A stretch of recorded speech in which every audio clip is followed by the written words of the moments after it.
What's up, you guys? Happy spring equinox. Happy first day of Aries. I'm an Aries, so this time of year I feel like I really come online from my winter hibernation, and I feel like the last few days Pisces has done everything it could to hold me in the deluge and the quagmire, and now I am feeling alive. It's alive. So yes, back in the land of the living on today. So this is the equinox, this is Ostara, and this is also the day that Persephone is said to have come out of the underworld, and now she is in the land of the living for the next 6 months, and she brings the sunshine back and the vibrance and the radiance and all of that. So I decided to wear a very Persephone-like gossamer gown. It's like very Florence and the Machine. And I went on one of my woodland walks and was just sort of like welcoming the spring, welcoming Aries season, marking it with a sense of occasion. And then after I do this, I'm gonna go outside and do a little fire, my fire pit, and do a burning of just like all of the dried nature finds that were sort of representative of wishes and memories and attachments of things over the last couple of years, and just sort of start fresh and let those go. So some of that has to do with the fact that like on Rosh Hashanah, I always buy extra pomegranates and I leave them on my altar throughout the fall. In the winter, and then in the springtime I usually throw them in the fire pit at some point to sort of be indicative of the turn of the seasons. And so I don't know, it just seems like something I've been doing the last few years. I don't have any sort of reason that it's connected to any official tradition. It's just my tradition. Okay, so first card out for our weekend reflection message. We're kind of just taking a look back over the week and thinking about what we've learned and kind of like putting the pieces together, and it's really fleshing out. So kind of the energy and the mood right now, this first day of spring, I love it. It's we've got Venus in Virgo, which is discrimination. I like to think of this card as like discernment as well. Then we have Saturn in Aries, which is risk, followed by Mercury in Libra, which is influence.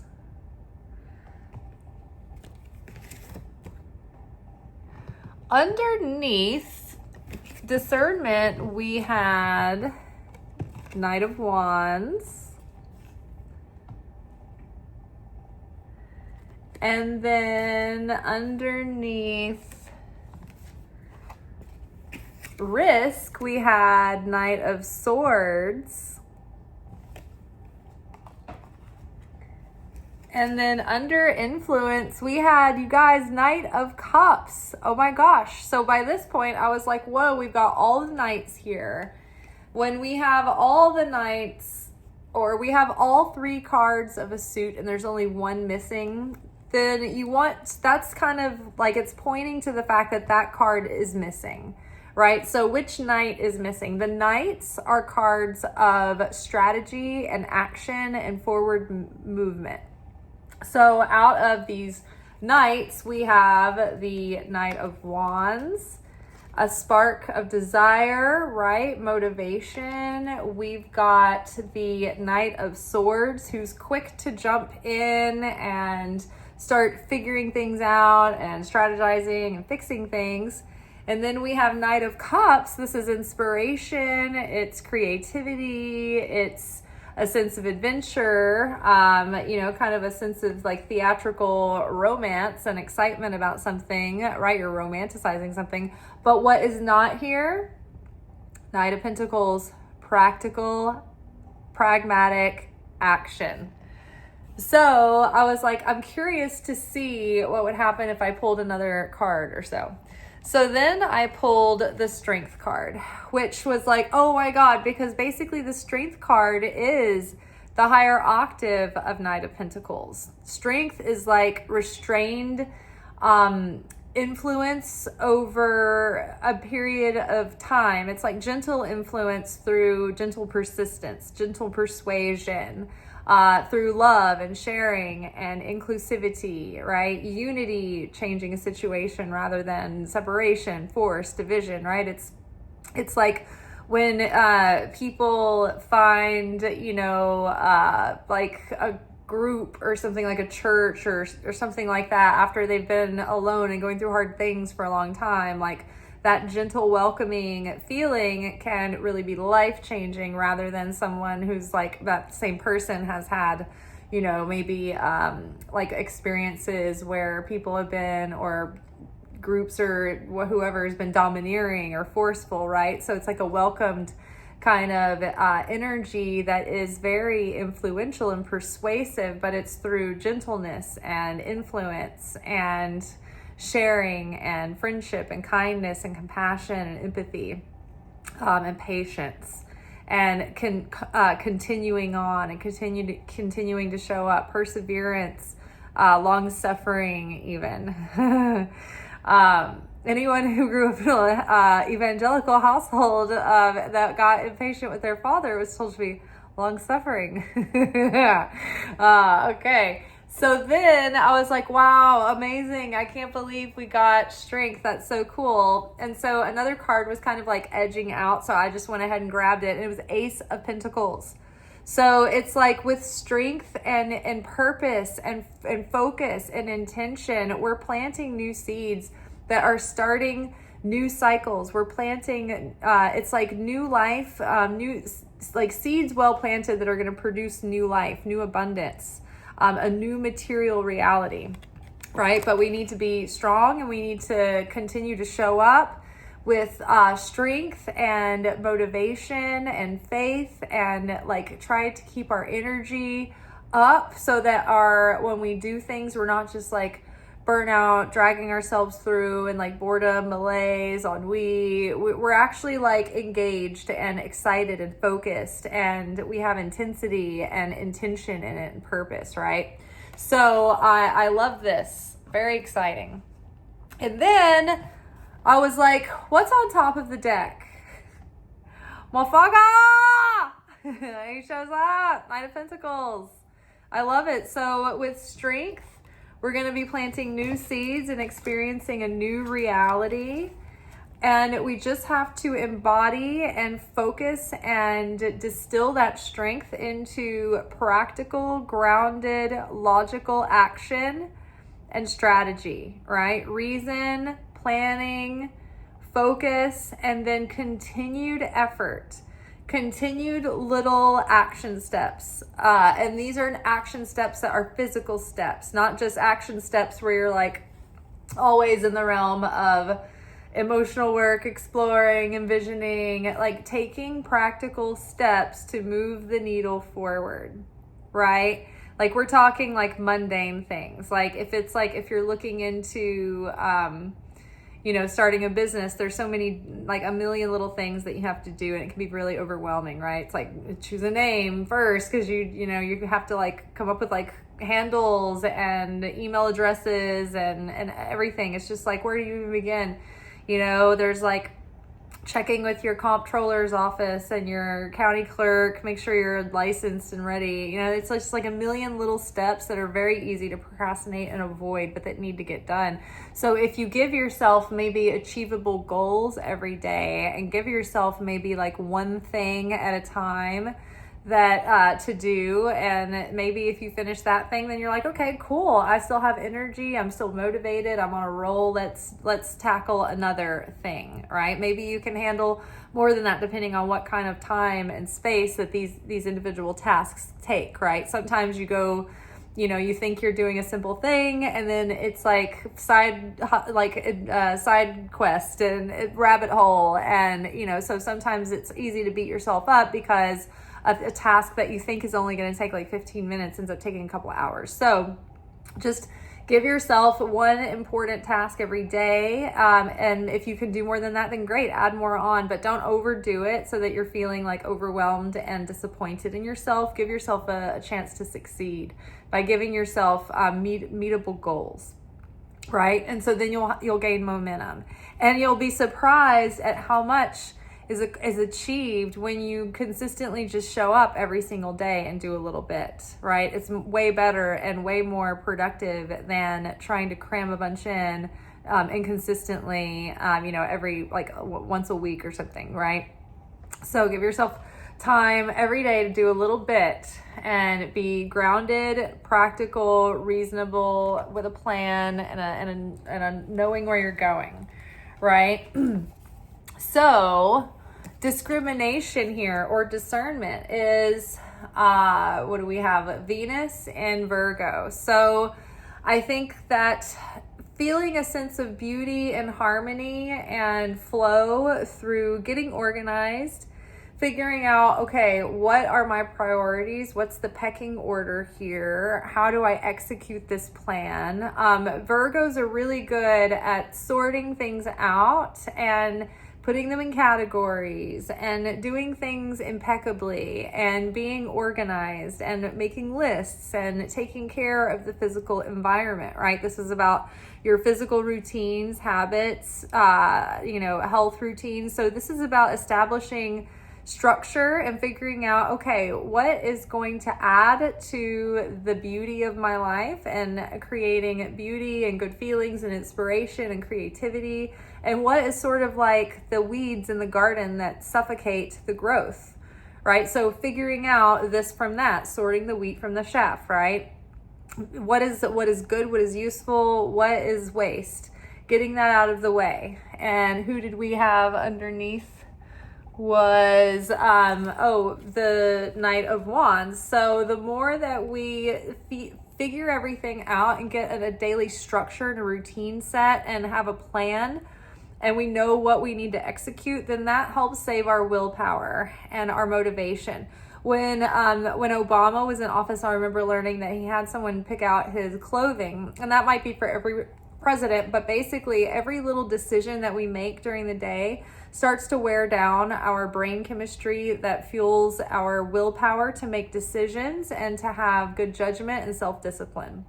And so the more little micro decisions that we make through the day, it drains our tank. And so if we have non-negotiables already set in place, daily routines, schedules, structure, eating plans, prepping for the week, like batch doing things, getting, organized and figuring out a productive flow for yourself so that you can stay in flow. And having it be sustainable in a way that makes you feel good, and you're feeling good about doing that, right? And then it adds to your motivation, it adds to your energy and your intensity and focus, instead of wearing you out and feeling burnt out because you're scattered all over the place and your brain is trying to expend a lot of energy trying to organize things at the last minute, when it could be using that energy to do the task at hand and to be creative and lost in the process. Okay, and so we have Saturn and Aries here for risk. I think that this is feeling like motivated to take action and not be so hesitant, right? We're feeling more certain because we have more clarity, and we're feeling a sense of like we're feeling a respect for time. We're feeling a sense of urgency. We don't want to drag our feet anymore. We want to be prompt about this, and we know what needs to be done. And so now we want to execute our plan and take action and bring it into the material. And it just so happens that during the second week of Aries, next week, I think on the 25th, Saturn is conjunct with the Sun. And the Sun is in Aries. So it's like shining, illuminating, blinding light of clarity on the task at hand and what needs to be done in order to propel the goal, to propel the plan, and then the motivation and the fighting spirit and the sense of adventurousness that you need to get it done. whilst also restricting the tendency to be impatient or impulsive, right? As Aries is the youngest sign in the zodiac. So they have sort of immature tendencies, like a baby sometimes. They're like, I want what I want. I want to do it. I don't care about what's happening around me. They can kind of run over people to get what they want sometimes without realizing it, or being sensitive in the process and just thinking about them. So if we can overcome the tendency to be completely tunnel visioned on our own wants and needs, and just be aware of others in the process, and be aware of how our presence is beneficial to others. How can our presence be beneficial in any given situation for others involved, for the sake of sharing, for the greater good of the whole, right? So discipline, taking action, again, lots of that, being focused, getting organized, coming up with a plan, coming up with a strategy, coming up with a routine and a structure, discipline, now executing that discipline, taking inspired, passionate, intense, focused action with intent, with gusto. It's like when you're sitting down to like do the task, like feel like, you know how when we watch a movie where it's like one of those feel-good movies where the character starts off just a normal person, and then, you know, maybe they're a little bit challenged and maybe a little bit behind, but they have a challenge set before them, and then they rise to the occasion, and the whole movie's about them overcoming, and they're getting it done, and they're tackling the tasks, and they're so focused, and they're so like present in the situation. You know, when you're watching the movie, like there's good lighting, and the music is good, and it's just like you're really in the scene. The doing of it is so juicy. The process is so juicy. But then sometimes when we sit down to do something, it's like we sit down like we're just paying the bills, you know, very just flat energy, kind of distracted, kind of numb.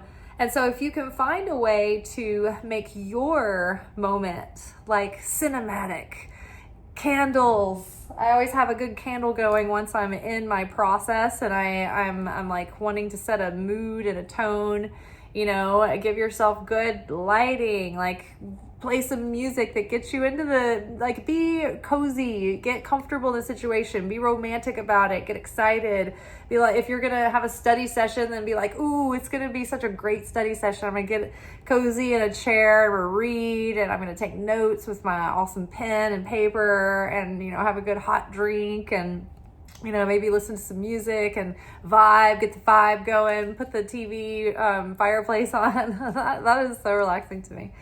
But yeah, make it feel like you're there, and you're just like your heart is in it, right? And not only that, right? It's like when you sit to do a task, don't do it because you feel obligated. Do it because you really want to, not because you're afraid of what happens or else, or because you're people pleasing, or because, you know, it's just like you're going about your normal pattern. But like, put your heart into it and feel like full on like you want to give yourself to this thing when you're doing it.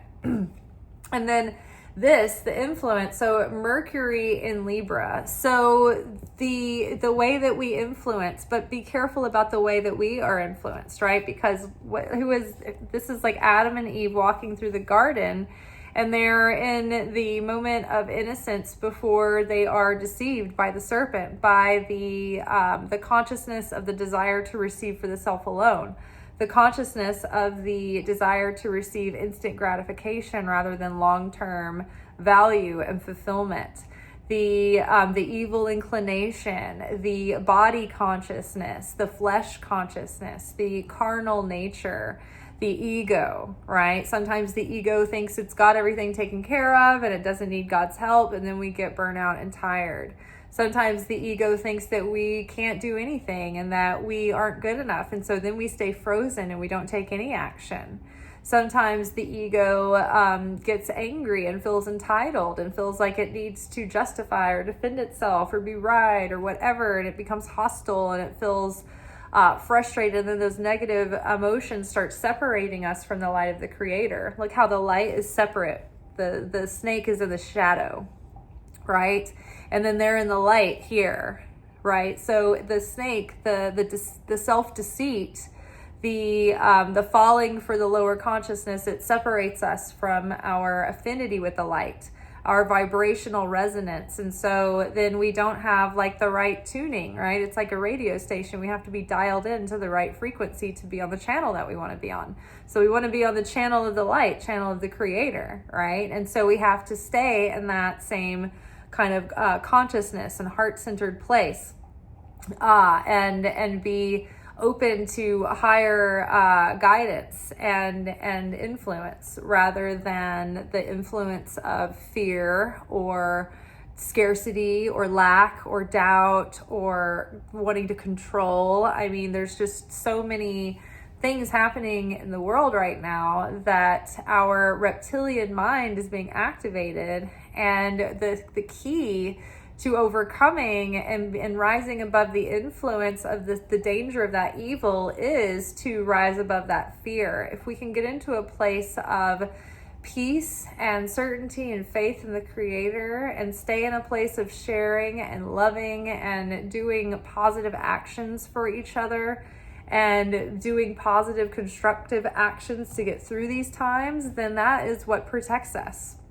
I've watched these people in Gaza throughout the whole genocide, or at least the last year. And Rosie in Gaza is always doing well, and she's always taken care of and always safe, even though she's in dangerous, situations. She's always taken care of and safe, and pretty much in the best case scenario. And it's because the whole time she has made it her mission to do these fundraisers and then do these huge acts of sharing for people. Like, she'll make like big, huge, things of food, like gigantic pots, and feed 50 plus people if she can. But or she'll go find kids who need clothes and take them to the store and buy them outfits, or she'll give somebody a haircut. Like, she's very considerate of what human beings need to feel dignity and a sense of security and a sense of self-esteem. And she doesn't hold back the trimmings and make it bare bones. Like, she does special, really nice things for people. And so she does this every day. And so she gets so many donations because people are, they just love her so much, and corporate donations, individual donations. And so, throughout this entire thing, she has always been able to find some place to stay, or find, a decent shelter. I think she's back in an apartment now. So she's not, out in a tent or anything, but she always concerned herself with helping those around her. And a little backstory about her. So who Rosie in Gaza is, she's this single woman from Kuwait who was traveling in Gaza, just there because the city was so beautiful. It was a paradise. Wonderful food and culture, and literally beautiful, gorgeous paradise, Holy Land. So she's there traveling, and there as a solo traveler, when all this breaks out and the borders close and she gets trapped there, and she doesn't have family there, or a network of people, and she's also not super religious, so she's not wearing the hijab or anything like that. So people were at first a little bit standoffish because she was, more westernized or whatever. And over time, she's become the mayor of the town. Everybody knows who she is, and she's never alone or lacking in friends, and she's always taken care of. And that's because she is protected by the light, because her consciousness and her actions and her deeds are to be positive and to take care of people around her and to lead with love and keep her heart open and do things that are heart-centered. And because of that, she has been safe throughout this whole thing. Now, coming back to the risk card, where we're talking about seeing what needs to be done and then taking action. This was the Saturn Aries, going back to that, the sun in Aries is going to be conjunct Saturn. That was paired with the Knight of Swords. So the Knight of Swords comes in, it's the fastest moving knight, so they're very quick about acting and taking action and not wasting time. They're the first people to come in and try to look at a situation and analyze it and fix it and diagnose the situation and figure out how to troubleshoot, right? But they can also be a little bit like impulsive because they're so fast moving. So I think that to restrict the urge to want to speed forward here and slow down a little bit and resist the urge for impulse, but when you have calm, reasonable, guided action, take it quickly. Don't be lazy. Don't drag your feet. Don't procrastinate. Don't rush it either. Like, wait for the right timing. Wait till it feels right. Or if there's something about it that you need to wait for a certain time, like, don't rush that. But when the time is right, take the action. Don't procrastinate. And then, let's see. And then keeping your focus on the influence of the creator rather than the influence of all of the real, valid noise and problems of the world. It's like we have to stay informed. We need to be praying for the people of the world. I think that these are historical and times that would never, like, we're seeing things the likes of which no one's seen since the biblical days. Like, this is like the times of Jesus in the Roman Empire. The things that are playing out, I'm woe to those who live during these times, but at the same time, I feel blessed to witness this moment in a way, or at least not blessed to witness it, or yes and no, but I don't want to not bear witness to it either. Like, it's happening. I don't want to look away just to shield myself and protect myself. But I do think that we need to also keep ourselves healthy and strong against the psychological warfare and the spiritual warfare that has been waged on us, and be careful about what we're taking in and asking questions. Don't just take things at face value. Don't just accept what you're told. Like, really think about things and use your discernment and intuition. Be careful about what's influencing you. Be careful to keep your joy intact and your inner peace, but still allow yourself the honesty of feeling the anger and sorrow of seeing injustice and cruelty and the horrors that we're seeing right now. So it's just allowing yourself to have all the feelings and hold that paradox, but trying to get back to a centered place of inner peace and a level of acceptance that allows us to be functional enough to take action, but not so much that we become complacent and feel like, oh, well, there's nothing we can do. I guess I just have to accept it. Does that make sense? Because if we can't accept it at all, then we're just fighting against the fact that we hate everything that's happening, and then we're frozen and we're bound by that too.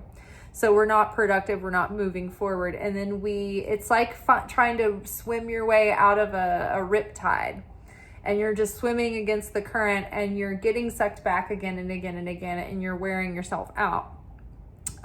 So being able to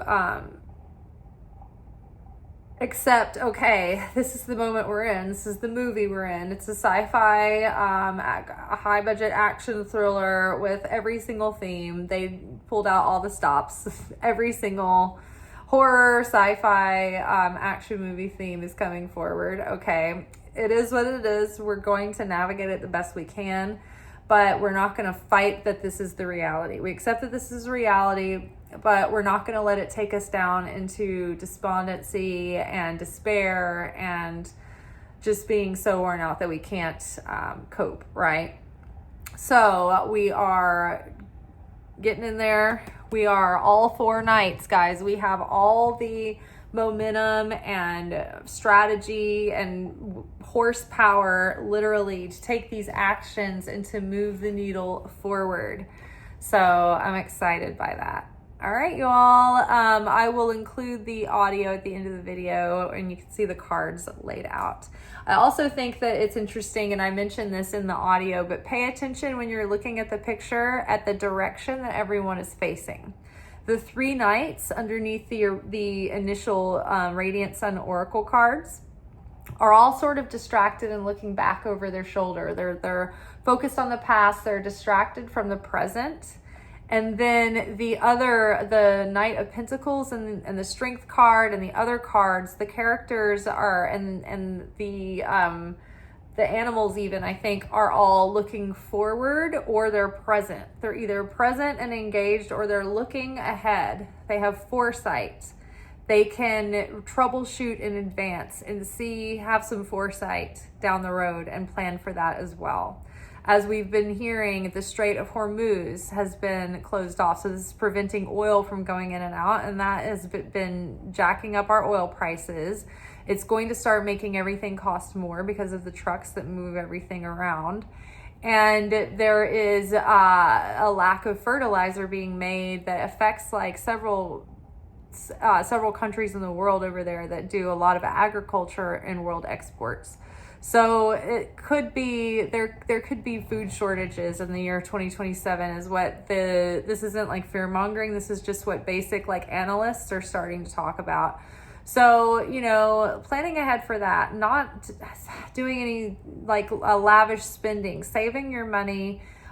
Maybe every time you're at the store, grab something like rice or lentils or something like that you might want to have like a supply of on hand for if times get unpredictable or thin. Maybe having the foresight ahead of time to have extra supplies around throughout the year. You can buy like one thing here and there, you know, just so that if the finances are extremely stretched, you at least have your basic stuff around that you need. All right, that is all for tonight. We will be back together tomorrow for our Secret Teachings of Jesus series. We are in the Gospel of Thomas, and I've been loving it. The Gospel of Thomas is the secret sayings of Jesus. Like, it's focused on specifically on the teachings of Jesus and not necessarily on the events surrounding him or his divinity or the miracles that he performed, but it's really focused on his teachings and his core ideas and messages. All right, that is all for now. Peace. Ciao. Okay, wow. 3 knights showed up, and I thought, who's missing? The Knight of Pentacles. Steady, consistent, diligent, grounded action. So I pulled again. Strength. Like the Major Arcana higher octave vibes of Knight of Pentacles. Gentle consistency and influence through compassion, patience, gentle persistence, love, sharing, building, enduring. I pull again, Ace of Pentacles.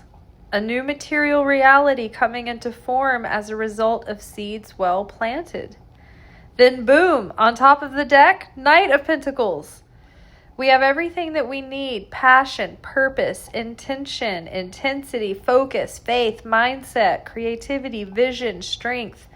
Now we have to practice the discipline of containing and wielding that into consistency, pragmatism, structure, strategy, and most importantly, taking actual physical steps toward materialization of the vision. Do not be distracted. Every time we overcome the influence of our egoic downfalls, negative consciousness, body consciousness, then we gain the key of power over that influence. The 12 days of Aries began on sunset of the new moon of Aries this past Wednesday. And that first day went from sunset that day to sunset the next day. So sunset Wednesday to sunset Thursday, day 1, Aries. Day 2 starts sunset Thursday to sunset Friday. Today, Shabbat. So that's Taurus. Tomorrow, from sunset today to sunset tomorrow, that is under the influence of Gemini.